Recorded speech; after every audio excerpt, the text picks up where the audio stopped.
there's a survivors benefits group within the VA, and it got taken out of basically the secretary's office and just buried into VBA.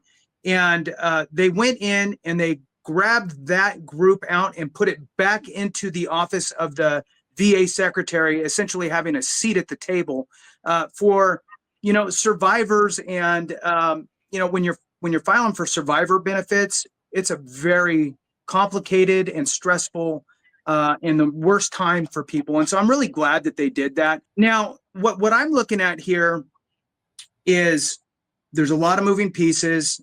There is going to be a reduction in full-time employees. And we could sit there and debate. We don't need to debate on what's going to happen with that, whether it's forward-facing, which he says it's not going to be veteran-facing employees.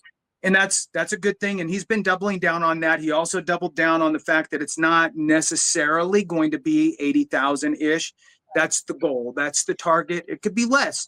I will say that in watching that hearing, and I want to get your take on it, in watching that hearing, I felt as though if the secretary decided, hey, look, we've cut back X number, we just can't cut back anymore because it's really going to impact the veterans, survivors, dependents, caregivers, all of that. Everybody that we serve is going to be impacted if we go beyond this number.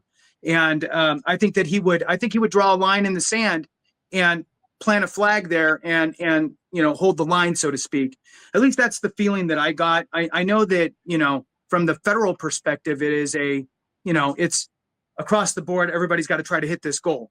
Now, department individually, hey, I think that he'll stand up when it's time to stand up and say, nope, I'm drawing the line here. At least that's the feeling I get from him.